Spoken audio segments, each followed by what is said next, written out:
Well, hello everyone and welcome again to Painless Universal Conversation with myself, Anne Welsh. I hope you enjoyed all our conversation. To catch them, you go to our YouTube channel, Painless Universal, or Instagram at Painless Universal. And when you learn insightful conversation about living with pain and finding your joy. Today's conversation, I think, will really make you excited and get you thinking about your own life. Are you bisexual, struggling to come out? Are you someone who's struggling in your own ways of doing things, in your ways of life? Well, Mikey will be telling us about his own journey. Before we get started, let me tell you a little bit about who he is. So Mikey, known as Michael Bustos, is a Canadian Filipino. Singer, comedian who has appeared on the reality television show Canadian Idol. He's also the owner of Ants Canada, a YouTube channel specializes on accompanying online shop that specializes in ants keeping. He was born to Philippine parents in Canada. Before Idol, he worked as a temp in Bank of Montreal. He placed 7th in the run-up to the finals of the first season of the Canadian Idol in 2003. From there, he's gone on to perform in various parts of the world. What's fascinating about him is that he's performed in front of acts such as Christina Aguilera and the Pussycat Dolls. He's been featured in a commercial for MTV Canada and was the front act for Christina Aguilera, as I mentioned before. I'm super excited to talk to him about being bisexual and coming out, by his own journey of his struggles in life and how he's found his joy, especially being in the top 10 for the Canadian Idols. What was it like dealing with all the fame that came with it? We'll talk about his hopes and joy for the future. Let's meet our amazing guest, Mikey, as he shares his story of hope, story of inspiration, and I really hope you subscribe as you enjoy this conversation. Meet Mikey. Well, hello everyone, and welcome again to Painless Universal Conversation with myself, Anne Welsh. You know, if you've tuned in, you understand this conversation is overcoming pain and finding your joy. It might not necessarily be any kind of pain. It might not be chronic illness pain, or it could also be your journey. My conversation today with Mikey. He's going to tell us about his own journey of life. You know, everyone has gone through one struggle or the other, and he'll be telling us how he's overcome his own struggles in his life to find his joy. A little bit about him again. He's a Canadian Filipino vlogger, YouTuber, singer, comedian, and he's appeared on Idol in Canada. How are you? I am great. Thanks for inviting me, Anne. This is quite the honor. Oh, no, absolutely. If you read your bio, if anyone reads your story or watch any of your work, it's truly amazing that you are so open, you're protective of the community, you talk very openly about being Filipino and not trying to say, oh, I'm this and that. No, you're very open about it and you're supporting our community as well. But before we get started into anything, who are you? Wow, that's a pretty loaded question. I guess my name is Mikey Bustos. I was born and raised in Toronto, Canada, by 2 immigrant parents from the Philippines. So I'm full Filipino and I'm Canadian. I grew up singing. So singing was one of my passions, and in my early adult life, I tried out for Canadian Idol, as you mentioned, which is a singing competition. And I ended up placing 8th on the show, which was my introduction to the world of entertainment. So I was a singer and I recorded a few albums. And then I joined YouTube, strangely, in around 2010. And I went viral on YouTube to be discovered for my music, but that didn't happen. I got viral as a comedian doing Filipino comedy skits. And then that led me to the Philippines to Manila, which ended up becoming my Hollywood. So I did entertainment and showbiz here in the Philippines. I'm an actor and an entertainer and a comedian. And I now am based here in the Philippines. So I'm just kind of riding this adventurous wave of life. And I love there's that. definitely more parts and branches to the story, Yeah. but that's the gist of it. Yeah. Oh my goodness, I can't believe now you're based out there. You found your peace where you are, where there's, different things can happen. All of a sudden, you find this country that just accepts you as you are, and you just made it Yes. become even bigger. Can you remember your background growing up? What was it like? Well, I grew up to two very traditional Filipino parents. My mom in particular was quite strict. And I was used to being the only Asian kid in my class. So yeah, I was just really into science, into music, into the arts. And I had a very fun childhood, actually. I'm really grateful for my childhood. I grew up in an Italian community, and I was always around different cultures. In Canada, we have many cultures. So I really enjoyed that, learning about different languages and also learning about myself. But yeah, that's generally what my childhood was like. Mm. And my parents being very strict Filipinos, they really wanted me to become a doctor or a lawyer. So I kind of pursued that. I was like, okay, since I love animals, I'll be a veterinarian. So I went down that path. And then somewhere down the line, I think it was first year college, I realized, you know what? I want to sing. I want to be an entertainer. And like sticking thermometers into animals, but maybe isn't my calling. Not to knock veterinarians, because I respect them, totally love their work. But I ended up dropping out of college, which was so devastating, especially to my mom. I So, was like, Mommy, I want to be a singer. yeah, And I was black sheep for a while. absolutely. Uh, yeah. I And know. then Canadian Idol happened at just the right time. No, honestly, I understand the black sheep thing because it's something that is very common with the ethnic minority communities. I think the parents believe that the only way for their children to thrive and progress is by pushing them in the education sector, not realizing because a lot of them have not been educated in the entertainment world or the art world or the sports world. So, or they hear about it, they see it, but they don't really know realistically how feasible is it for their kids to actually make money and sustain themselves. So they always push us to the other end, and it's something that we just have to kind of get them to understand that the other end, the entertainment, the creative side actually does make money, but you guys just have to embrace it Mm-hmm. and then work with us on that side. So I'm so glad you mentioned that because it's such a vital thing for the ethnic minority community to hear that from you about how you were the black sheep in the family. But how did your mom Yeah. actually overcome that pain? Because that must have been challenging for her. Yeah, well, I mean, my parents growing up in the Philippines, which is a developing country, they grew up knowing that education is the ticket out of poverty. So this was really built into them. So yeah, they were devastated. However, when they saw me on television and they saw me climbing the ranks in the competition, they're like, "Oh, okay, I think we get it. I think our kid is special. He's got like maybe a talent, which they never considered. They're used to hearing me singing 7 hours a day in the house. So they never considered that maybe I was serious until they saw me on television. And I think that was the first time that my mom in particular was like, okay, let's give this kid a shot at what he wants to do. Yeah. So, so you blog, we vlog a lot about Philippine topic. It's something that you're so passionate Mhm. about. You don't exclude it. A lot of us when you live in the Western world, you tend to forget the other side of you, who you truly are. But this is something you're so passionate about.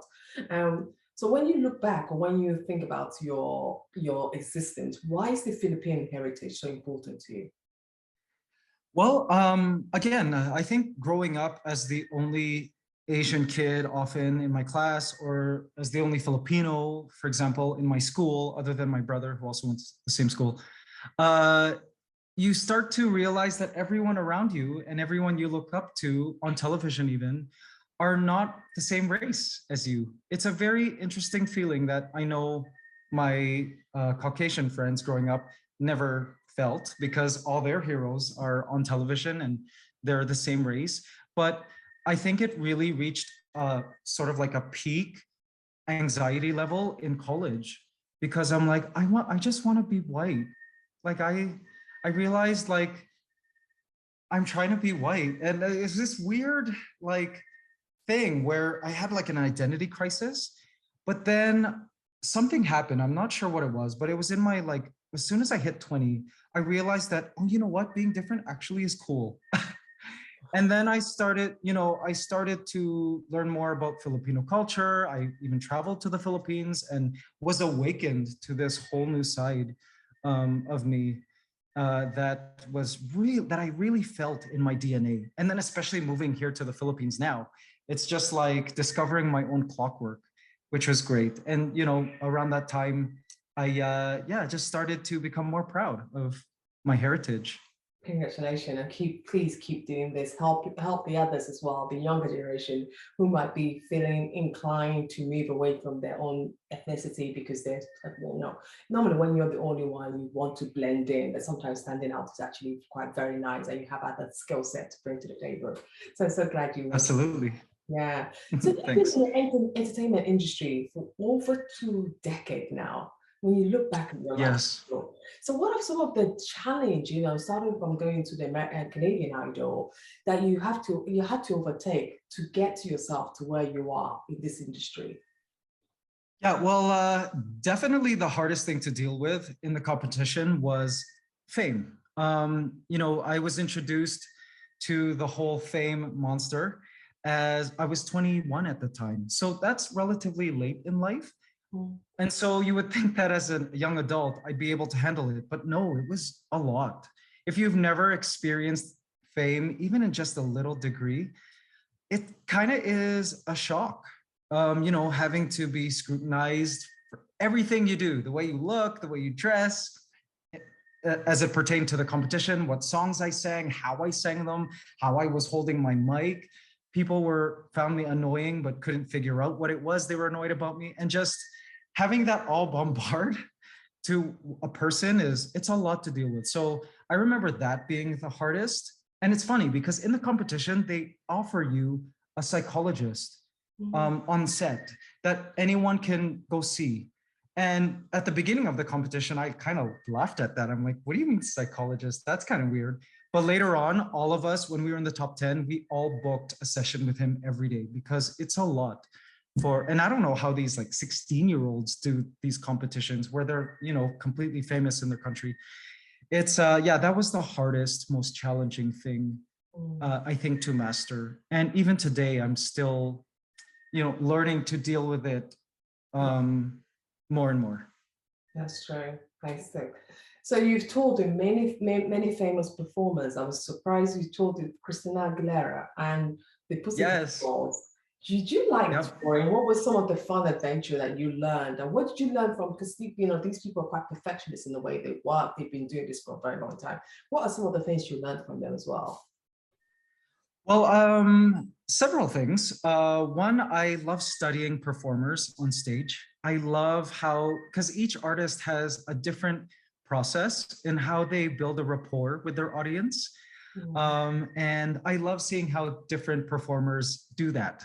Some come out with high energy and then they do a certain spiel, and some tell their story throughout their show. Some are more reserved and they leave it just to the songs.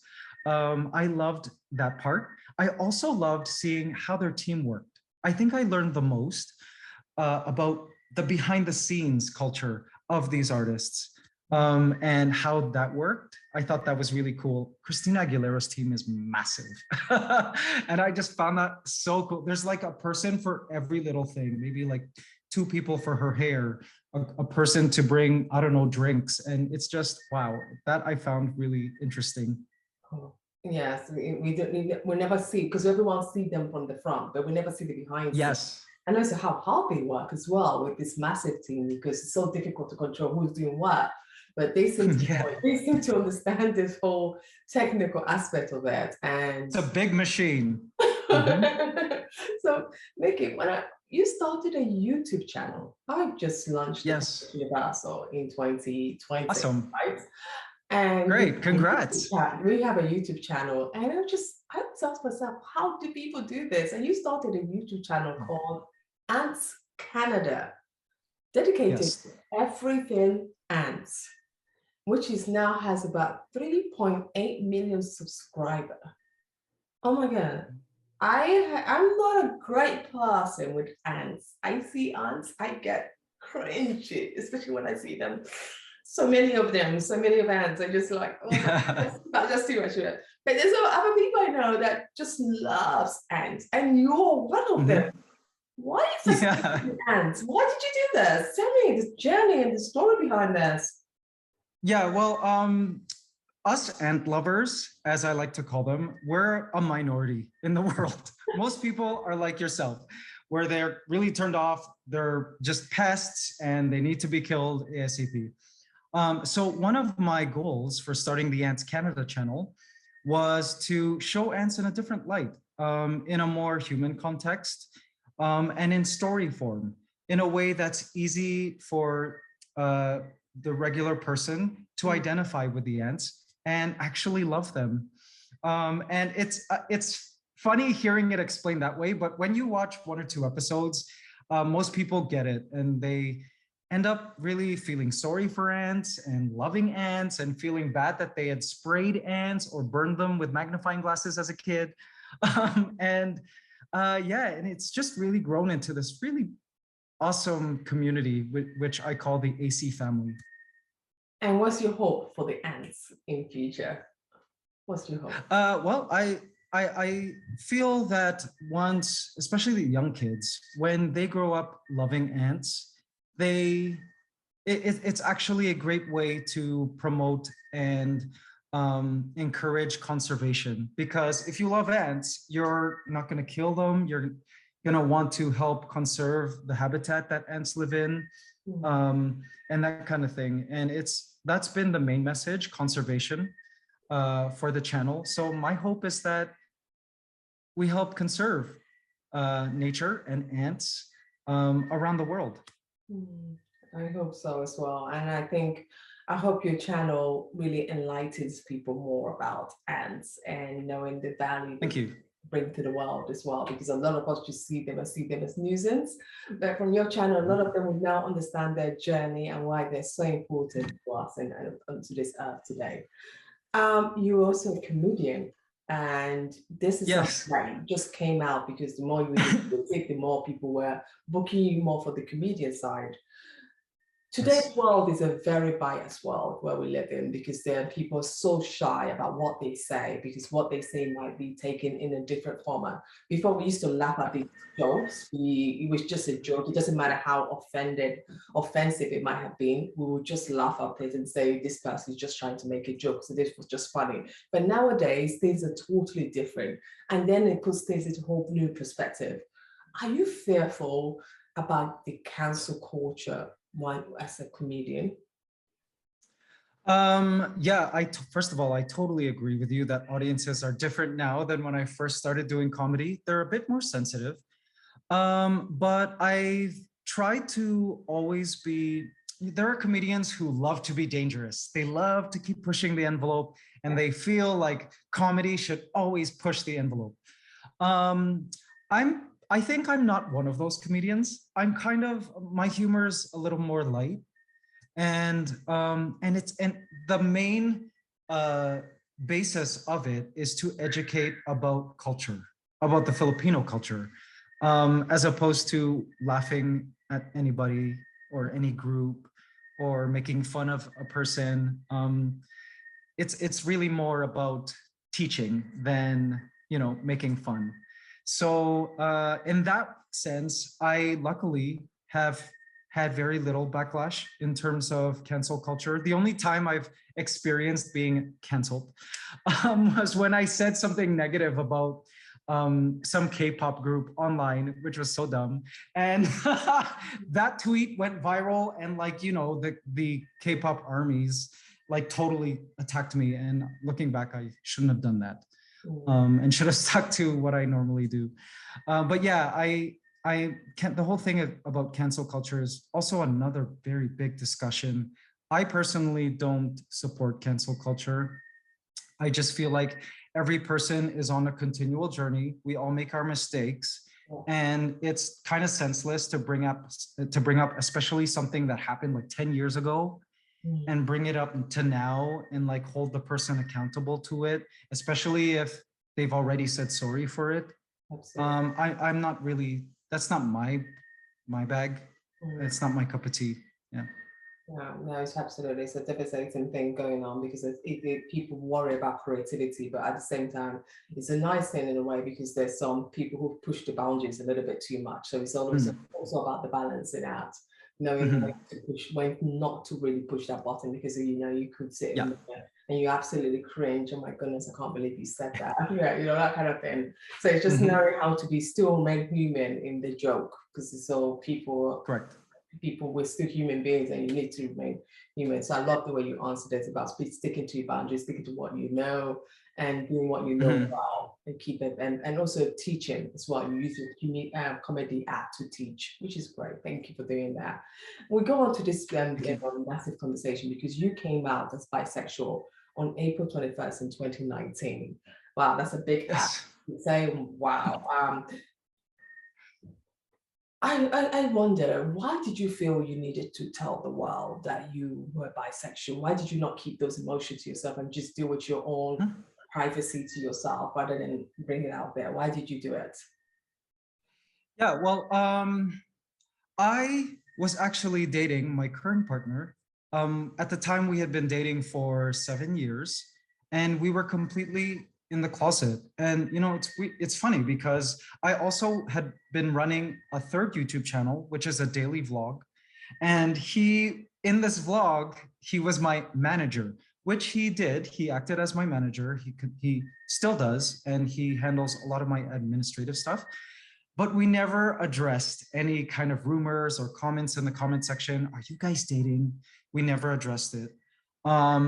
We were just like, it's okay. This can be our secret. It's kind of a game. Let's just never address it. It's our secret that we could protect, and some vlogs were very obvious. Like there was several times when we had a hotel room and there was only one bed. And our audience noticed that.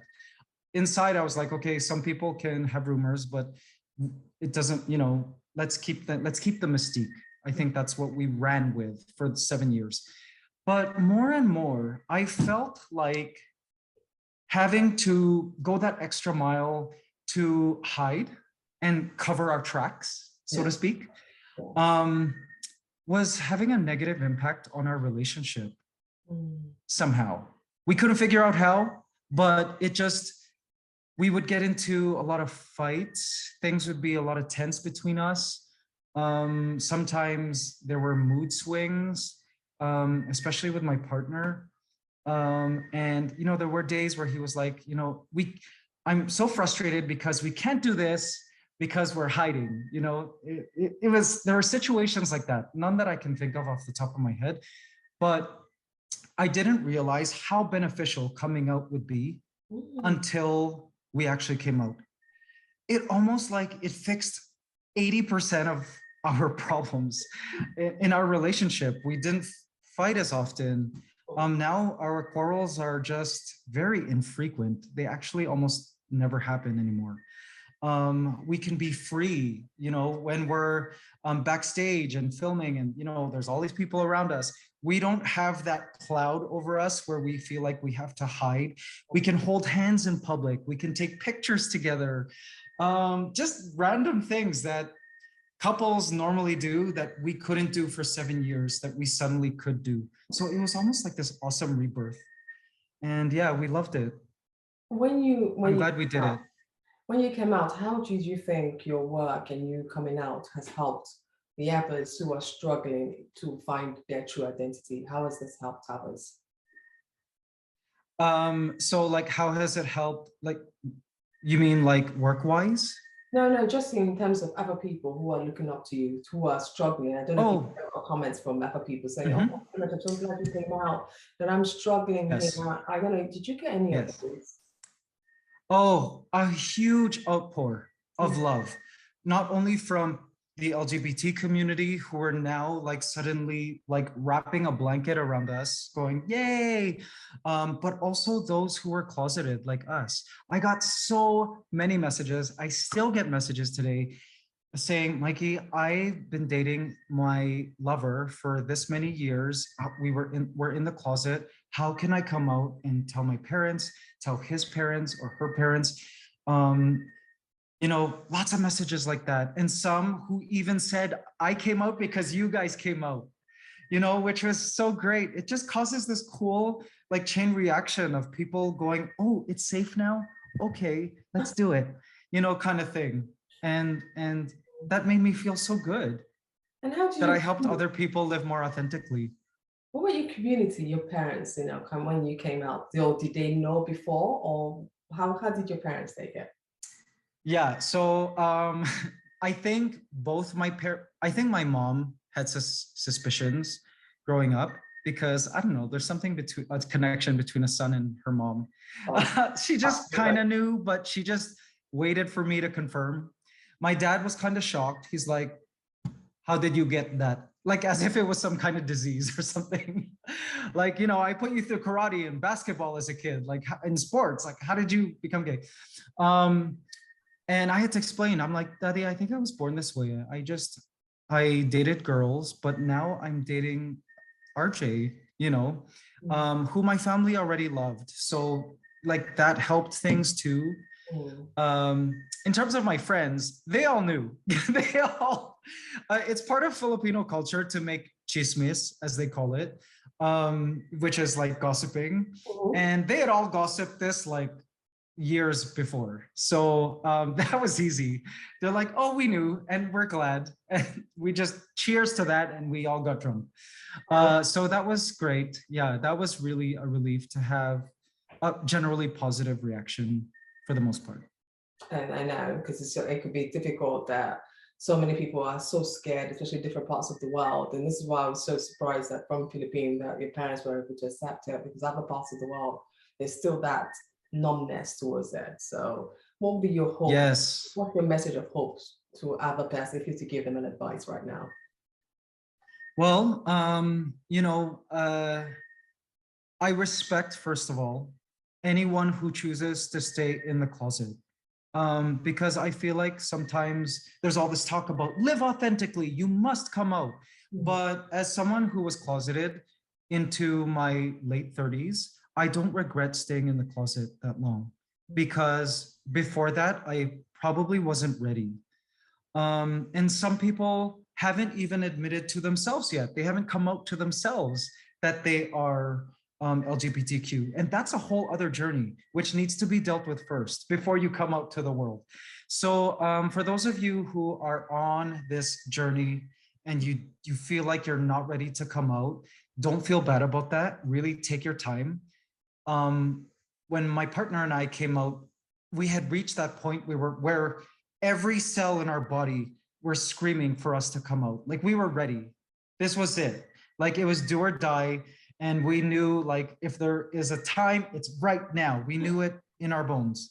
So when you come to that moment, like and that moment will come, Yeah. then you can. And it can come when you're as early as like a kid or maybe into your like 60s, like, when you're a senior already or 70s, who knows? There's no schedule.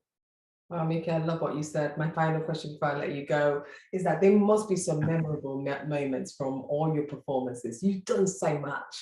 What were they, and how did they bring you so much joy? Is it when you were doing comedian jokes, or was it when you were performing? What are some of the memorable things you can remember about your life journey? Oh, yeah, there are definitely so many. I think one of the most memorable was a concert I did in an island nation called Palau, which is out in Micronesia. And a lot of people actually haven't heard of Palau, But yeah, it's like this collection of beautiful, gorgeous paradisical islands out in the Pacific. And at the time that I had visited, they didn't have very strong internet. So generally, most people didn't have internet. But the way they watch YouTube videos is through an app which shares videos from cell phone to cell phone. And so they kind of have like their own internet, I guess, through this app, through Bluetoothing. And it just turned out that a lot of my videos circulated on the island. And I thought going to this island to do a show, like they had invited me, right? And Palauans, there are Filipinos there, but Palauans are a different nation and country altogether. I thought, I would maybe be going to a hotel and be singing in a restaurant to maybe an intimate audience of 30 or so people from Palau. When I arrived, I was shocked. I made a guest appearance at their night market and 4,000 people showed up. And I'm like, what? Wait a sec, what? And it was weird because a lot of them weren't Filipino, because I've gotten used to having a mainly Filipino audience for these shows that I do. Yeah. And then when we did the concert, which was a sold out show, hearing them all sing the words to songs that I had written, like parodies that I had written, I think I cried. And I did cry leaving the island. I was like, I'm not okay, guys. Just keep away. I need to let this out. I fell in love with the island, and it just showed me the power of the internet, and or even, well, in their case, they didn't have internet, but the power of releasing material that speaks to people, even if they're not necessarily your main audience. Does that make sense? It's so things you post can be so powerful and moving to more people than you can even imagine. And Palau never appeared in my analytics as a YouTuber because, again, not very many people had internet, so YouTube didn't read all these Palauans who are watching my videos. So there you go. It's just the power of the internet is just really great. I think that was one of the most moving things of my career as a performer. Oh, Mickey, thank you so much. I really appreciate you taking the time to speak to me today. I mean, your journey is Thank you, Anne. remarkable. Thank you. Thank you. Thank you for inviting me.